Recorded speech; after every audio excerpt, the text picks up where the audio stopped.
And our Royal Editor Chris Shipp joins me now. First reaction, Chris? Mary, we have The Queen has passed away. About the significant statement from Buckingham Palace at lunchtime today.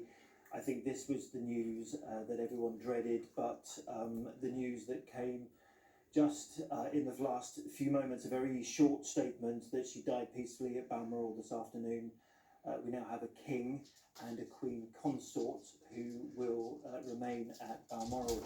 We are talking, Mary, about an extraordinary life, and this is a very somber moment for the nation. We are reflecting on someone who was head of state for 70 years, for 7 decades, and at this moment we are all witnesses to history. Most people who live in this country can remember no other head of state, no other monarch other than Queen Elizabeth II. As we have been discussing, she was working until the very end. Only 2 days ago, there at Balmoral Castle in the drawing room, the pictures of the Queen meeting her 15th Prime Minister.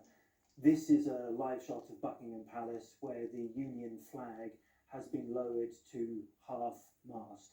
Now, at every royal residence, the flag will be lowered to half-mast, apart from at Balmoral, where the King's standard will still be flown at the top of the mast.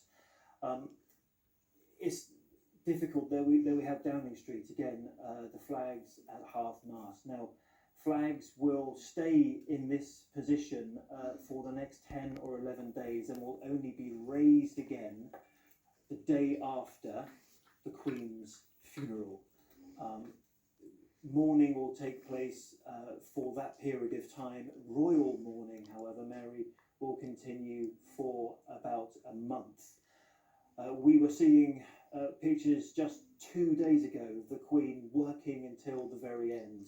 The Queen meeting her 15th Prime Minister, Liz Truss. Queen Elizabeth II in the next few moments.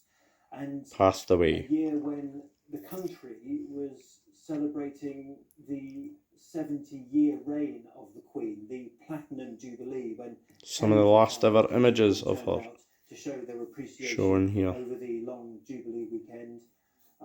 But we now have a king. We are presuming he will reign as King Charles, but we will wait for an announcement from Buckingham. All hail King Charles! The king at the moment remains at Balmoral.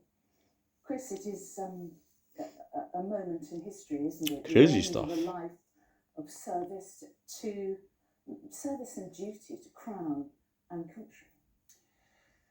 I mean, she had this role as head of state. She also had a very important role as head of a nation, and in that it was someone around whom national identity has been formed, Mary. And I think many people identify as British in part because of the Queen and the role that she has played over the last 7 decades. Just think about those balcony appearances at Buckingham Palace. They were always national moments. They were always moments that brought the nation together. And we most recently saw that in June. This was after Trooping the Colour in June, when whether you're a passionate supporter of the monarchy or not,